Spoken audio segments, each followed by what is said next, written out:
Auzubillahiminash-shaytanir-rajim. Bismillahir-rahmanir-rahim. Assalamu alaikum students. How are you? Hope you are fine. Today we will start our chapter number 3 class 10. Chapter number 1 और chapter number 2 जो है, जैसे कि हम पहले एक लेक्चर में कंप्लीट कर चुके हैं, उसको बहुत अच्छे से थॉरली रीड करें ताकि आप लोगों को कोई प्रॉब्लम ना रहे। अगर तब भी आपको कोई क्वेरीज रहती हैं, कोई क्वेश्चन होता है, तो आप मुझे कमेंट में पूछ सकते हैं, ठीक है।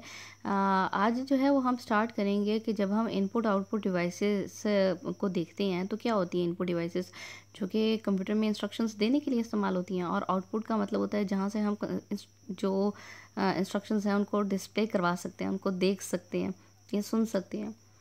तो यहाँ पर भी जब हम अपने कंप्यूटर में प्रोग्रामिंग कर रहे हैं तो ज़ाहिर बात है, हमने जब एल्गोरिदम्स देखा था या हमने सेकंड चैप्टर में जब इंस्ट्रक्शंस देखी थी, तो उसमें क्या था कि सबसे पहली चीज़, हम कोई चीज़ इनपुट करेंगे, कोई चीज़ जो है वो कंप्यूटर में देंगे तो ही जो है वो हमारे पास जो है वो उसका रिज़ल्ट डिस्प्ले होगा, ठीक है। तो हम इनपुट फंक्शंस के लिए क्या इस्तेमाल करते हैं और आउटपुट को फंक्शंस के लिए, यानी कि आउटपुट जब काम कर रहा है तो हम क्या इस्तेमाल करते हैं। आउटपुट फंक्शंस का मतलब ये है, output function means to display the information on the screen, यानी कि वो इन्फॉर्मेशन जब स्क्रीन के ऊपर डिस्प्ले हो रही है तो that is called your output function. Output functions को डिस्प्ले करवाने के लिए आपके पास डिफरेंट तरीके हैं। अगर आप यहाँ सिंटेक्स देखें तो हमारे पास आउटपुट इंस्ट्रक्शंस को प्रिंट करवाने के लिए बहुत सारे तरीके हैं, लेकिन आउटपुट का मेन फंक्शन क्या है, प्रिंट एफ और small bracket. Print F small bracket जो है वो आपके पास आउटपुट फंक्शन है और वो डिस्प्ले करवाता है आपके पास। इसके अंदर जो है वो हम इंस्ट्रक्शंस दे सकते हैं। ये आपके पास एरिया है, क्योंकि ब्रैकेट्स हैं तो इस ब्रैकेट के अंदर आपके पास एरिया है जिसमें आप इंस्ट्रक्शंस जो हैं वो देते हैं, ठीक है। तो आप क्या है, प्रिंट एफ, आप यहाँ पर कोटेशन मार्क्स में जो भी चीज़ डिस्प्ले करते हैं, जैसे यहाँ पर आपके पास एक एग्जाम्पल दी है कि print F I am a girl या आई एम अ बॉय या what ever it will B. आपने कोई चीज़ मीन्स वेरिएबल कोई चीज़ भी किसी तरह से डिस्प्ले नहीं करवाई, सिंपल आपने कोटेशन मार्क में डिस्प्ले करवा दिया। जो आप इंस्ट्रक्शंस कोटेशन मार्क में लिखेंगे वही इंस्ट्रक्शंस जो हैं वो बेसिकली आपके सामने डिस्प्ले होंगी।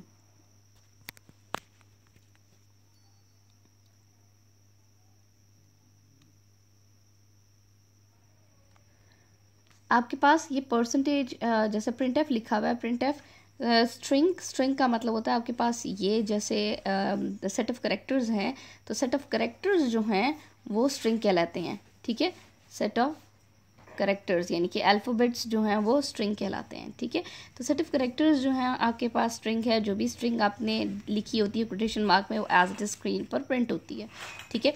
अदर दैन दैट आपके पास जो फॉर्मेट स्पेसिफायर्स हैं, तो फॉर्मेट स्पेसिफायर्स जो हैं वो क्या होते हैं कि जैसे आपने कोई भी वैल्यू की डिस्प्ले करवानी है तो वहाँ पर आप परसेंटेज डी देते हैं, परसेंटेज एफ देते हैं। आगे मैं आपको बताऊंगी कि फॉर्मेट स्पेसिफायर्स होते क्या हैं, हम किस तरह से उनको असाइन करवाते हैं वैल्यूज़, ठीक है। तो फॉर्मेट स्पेसिफायर्स भी हम इसमें इस्तेमाल करते हैं, और वो फॉर्मेट स्पेसिफायर्स को वेरिएबल्स जो हैं वो यहाँ पर असाइन किए जा रहे होते हैं। जैसे यहाँ पर आपके पास ये एग्जाम्पल है फॉर्मेट स्पेसिफायर के साथ, वो मैं भी आपको बताती हूँ, ठीक है।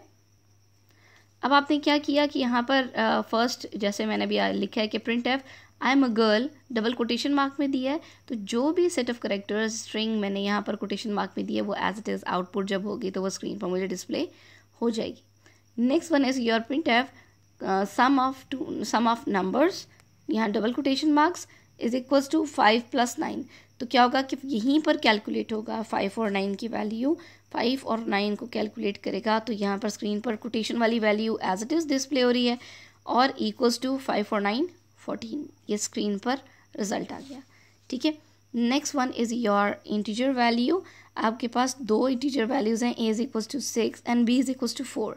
इसका मतलब ये है कि आपके पास जो एक है उसको वैल्यू असाइन की, दैट इज़ अ मेमोरी, आपको नज़र नहीं आ रही है। इस मेमोरी में क्या होगा कि दो एलोकेशंस बनी है, ए को असाइन की गई 6 वैल्यू यहाँ असाइन हो रही है, ठीक है। ए को वैल्यू असाइन की जा रही है 6, यानी कि जहाँ जहाँ प्रोग्राम में ए इस्तेमाल होगा वहाँ वो ये 6 वैल्यू उठाकर लेकर आएगा और उसको इस्तेमाल करेगा। बी है दैट बी इज़ योर 4, ठीक है। तो अब क्या होगा, आपने डिस्प्ले करवाया प्रिंट एफ द /n का मतलब होता है फॉर द नेक्स्ट लाइन, ये स्केप सीक्वेंस है। अभी हम आगे ये भी देखते हैं। The value of A is percentage D. अब इस परसेंटेज डी को एंटरटेन करने के लिए आपके पास फर्स्ट वेरिएबल जो है वो मौजूद है, ठीक है। तो क्या होगा, the value of A is, a में आपके पास क्या वैल्यू थी 6। तो जब आप आउटपुट देख रहे हैं तो क्या लिखा हुआ है कि the value of A is 6 and next the value of B is percentage D. अब इस परसेंटेज डी को एंटरटेन करने के लिए आपके पास सेकेंड वेरिएबल है दैट इज़ बी। तो क्या आ रहा है आपके पास परसेंटेज डी, तो उसमें हमने यहाँ पर लिखा 4, उस लोकेशन में 4 मौजूद था। तो आपका ये इस तरह से डिस्प्ले होगा, समझ आया। तो आपके पास आउटपुट फंक्शंस हैं, आगे हम बहुत सारे आउटपुट फंक्शंस और भी देखेंगे। तो ये भी मेन आपके पास इन आउटपुट फंक्शंस थे जो आप लोगों से डिस्कस कर लिए मैंने, ठीक है। फंक्शंस का मतलब कोई भी होता है, जैसे मेन एक फंक्शन है, जैसे इनपुट फंक्शन है, स्कैन एफ फंक्शन है, आउटपुट में आपके पास प्रिंट एफ फंक्शन है। तो फंक्शंस को हम इस्तेमाल ऐसे करते हैं कि आपके पास यहाँ कीवर्ड्स आते हैं और उसके बाद आगे ब्रैकेट, हम स्मॉल ब्रैकेट इस्तेमाल करते हैं। तो स्मॉल ब्रैकेट जो है वो बेसिकली शो करता है कि ये आपके पास फंक्शन है, ठीक है। नेक्स्ट है आपके पास इनपुट फंक्शन। हमने आउटपुट देख लिया, इनपुट कैसे लेते हैं। इनपुट का मतलब होता है कि हमने वैल्यू यूज़र से गेट करनी है। जब हम यूज़र से वैल्यू गेट कर रहे होते हैं, ले रहे होते हैं, तो वो कहलाता है इनपुट फंक्शन, ठीक है। Input function is use to get the value into the variable. तो जैसे यहाँ पर ये वैल्यू असाइन खुद की थी ना, तो अगर मैं यहाँ पर यूज़र से वैल्यू असाइन करना चाहूँगी तो मैं वहाँ पर स्कैन एफ का फंक्शन जो है इस्तेमाल करूँगी, जो कि इनपुट लेने के लिए इस्तेमाल होता है, ठीक है। तो अब आपने क्या किया कि input is use to get the value in the for the variable from the keyboard during the execution of the program, ठीक है। अब इसका सिंटेक्स ये है, क्योंकि आपने स्क्रीन पे यूज़र से तो वैल्यू ले ली, ठीक है। तो यहाँ पर आप वैल्यू लेने के लिए आप क्या यूज़ करते हैं, फॉर्मेट स्पेसिफायर। अभी जैसे मैंने अभी आप ऊपर भी बताया था, परसेंटेज डी आपके पास फॉर्मेट स्पेसिफायर है इंटीजर का, परसेंटेज एफ जो है वो फॉर्मेट स्पेसिफायर है, हमने पिछले चैप्टर में देखा था, ठीक है। तो परसेंटेज एफ जो है वो फ्लोट डाटा टाइप का आपके पास फॉर्मेट स्पेसिफायर है, ठीक है। कॉमा आगे आपके पास आया वेरिएबल, ठीक है। तो आपके पास एम्परसेंड साइन जो है वो बेसिकली एम्परसेंड का मतलब होता है कि वो एड्रेस दे रहा है कि मेमोरी में जो एलोकेशन दी जा रही है, मेमोरी में जो वैल्यू दी जा रही है, उसको जाकर आपने असाइन करना है ये इस वैल्यू को। तो यहाँ पर इसलिए हम एम्परसेंड का साइन इस्तेमाल करते हैं, एंड का भी कह सकते हैं, ठीक है।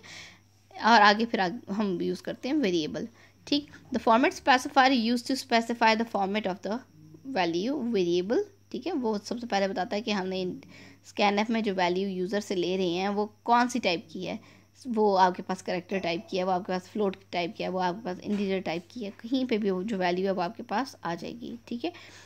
The multiple variables specify by the comma. आप मल्टीपल वेरिएबल्स को भी, जैसे हमने मल्टीपल यहाँ पर देखें, मल्टीपल वेरिएबल्स को जो है वो डिस्प्ले करवाता, तो उसी तरह से इनपुट में भी हम मल्टीपल वेरिएबल्स को एक टाइम में इनपुट करवा सकते हैं, ठीक है। एम्परसेंड साइन बना आपको बताया अभी कि वो आपके पास बेसिकली एड्रेस को इंडिकेट करता है, ठीक है। हमारे पास इसका बेसिकली सिंटेक्स क्या है, इसको बहुत ध्यान से देखना है, ठीक है। सिंटेक्स क्या है, परसेंटेज डी आपके पास double brackets close comma ampersand a. इसका मतलब है कि यहाँ पर क्या करेगा कि यूज़र से वैल्यू वो गेट करेगा, और जो मेमोरी में है, मेमोरी में ए है, तो आपके पास ये वैल्यू गेट हो रही है, ये मेमोरी है ना, तो मेमोरी में ये वैल्यू गेट हो रही है, आपने खुद से पहले असाइन नहीं की थी। वो यूज़र से कहेंगे आप इसमें कोई वैल्यू जो है वो इनपुट करें, तो ए को वो वैल्यू असाइन होगी, यहाँ पर ए को वो वैल्यू असाइन होगी जो यूज़र ने अपनी स्क्रीन से या अपनी कीबोर्ड से जो है वो असाइन की थी। फॉर एग्जांपल उसने 5 किया था, तो यहाँ तो थ्रू आउट प्रोग्राम जो है वो 5 डिस्प्ले होगा, समझ आया। तो ये मैंने भी आपको बताया कि सिंगल भी डिस्प्ले होते हैं और मल्टीपल्स भी एक टाइम में डिस्प्ले हो रहे हैं। तो क्या है, स्कैन एफ परसेंटेज डी, इसका मतलब है कि ए वेरिएबल को भी वो डिस्प्ले करेगा और बी वेरिएबल के अंदर भी जो वैल्यूज़ है उसको डिस्प्ले करेगा, समझ आया। That is your scan F function या इनपुट फंक्शंस। अभी मैंने बात की पिछले उसमें इनपुट और आउटपुट दोनों में फॉर्मेट स्पेसिफायर्स की। फॉर्मेट स्पेसिफायर जो है वो बेसिकली पढ़ के आपको समझ आना चाहिए। फॉर्मेट का मतलब होता है, कोई भी कहते हैं ना इस फॉर्मेट के ऊपर आपने लेटर लिखना है, तो वो मेथड या वो जो पॉइंट्स हैं उसके अकॉर्डिंग जो है वो आपने लिखना है। तो आपके पास जो भी डेटा टाइप है, उस डेटा टाइप के अकॉर्डिंग वेरिएबल को क्या होना चाहिए, वो वेरिएबल आपका करेक्टर होना चाहिए आपने कहना है, तो आप वहाँ परसेंटेज सी इस्तेमाल करेंगे। अगर आप कहेंगे कि वो आपके पास इंटीजर वैल्यू है लेकिन ज़्यादा बड़ी है तो आप वहाँ लॉन्ग इस्तेमाल कर लेंगे। तो आपके पास डिफरेंट ऑप्शंस हैं जो भी आप इस्तेमाल करना चाहेंगे, ठीक है। तो हम बात करते हैं फॉर्मेट स्पेसिफायर जो है वो डेटा टाइप को या वेरिएबल्स को वैल्यूज असाइन करने के लिए इस्तेमाल होती हैं। It read the data from the input devices. और इसका काम क्या होता है, जैसे स्कैनएफ है तो ये यूज़र से वैल्यू जो है वो ले रहा होता है, ठीक है। इंटीजर फॉर्मेट का मतलब ये है कि जो विदाउट द डेसिमल पॉइंट आपके पास वैल्यूज असाइन हो रही होती हैं, चेक हो रही होती हैं, वो आपकी कहलाती है इंटीजर, ठीक है। परसेंटेज डी का मतलब ये है कि वो आपका डिस्टेंस या परसेंटेज डी जो है वो आपके पास बेसिकली इंटीजर वैल्यूज़ को जो है वो डिस्प्ले करवाने के लिए इस्तेमाल होता है। लॉन्ग डबल और आई जो है वो इंटीजर स्मॉल जो रियल इंटीजर्स हैं उनको डिस्प्ले कराने के लिए इस्तेमाल होता है।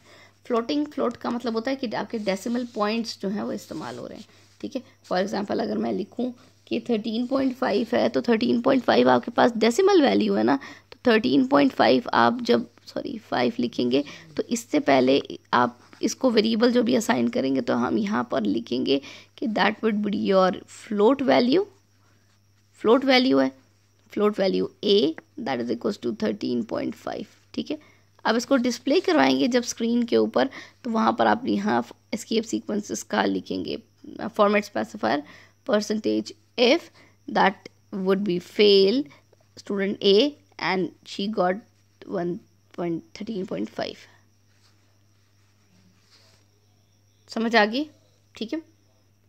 Next one is your character. अभी जैसे मैंने आपको बताया कि एक सिंगल करेक्टर जो है वो लेने के लिए इस्तेमाल होता है तो हम परसेंटेज सी इस्तेमाल करते हैं, लेकिन अगर हमने सेट ऑफ करेक्टर्स या स्ट्रिंग लेना है तो हम परसेंटेज एस भी इस्तेमाल कर सकते हैं, ठीक है। तो ये आपके पास हो गया format specifier. Next one is your escape sequences. Escape sequences का मतलब ये है कि हम बेसिकली कोई ना कोई गैप जो है वो अपने प्रोग्राम में खुद छोड़ रहे होते हैं, ठीक है। जैसे कि आपने एंटर की क्यों प्रेस करते हैं, एंटर की प्रेस करने का मतलब ये होता है कि वो नेक्स्ट लाइन के ऊपर चला जाए। तो जब हम सी प्रोग्रामिंग की बात करें तो वहाँ पर हम /n जो है वो इस्तेमाल करते हैं, बैक/, ठीक है। n का मतलब है नेक्स्ट, तो it will move to the next line of the sequence, ठीक है। परसेंटेज डी लिखा वो तो परसेंटेज है ना, वो आपके पास फॉर्मेट स्पेसिफायर है। लेकिन हम एस्केप सीक्वेंस की बात करेंगे तो एस्केप सीक्वेंस में आपके पास बैक/ जो है वो इस्तेमाल होती है और साथ वेरिएबल इस्तेमाल होता है, ठीक है। तो back for the next level, t is for producing the task and n is the cursor, main cursor हम कह सकते हैं, ठीक है।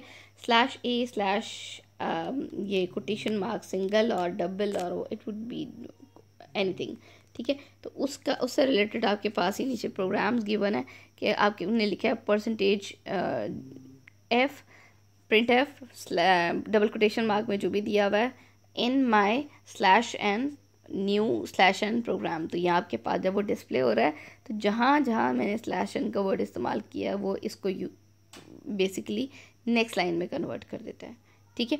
फिर उसके बाद आपके पास जो है वो लिखा हुआ है कि हिज नेम इज़, अब ब्लैंक्स हैं तो ये मल्टीपल आपके पास वेरिएबल्स आ सकते हैं। तो यहाँ पर हम लिखेंगे कि his name is double quotation mark comma double quotation mark, it would be anything, ठीक है।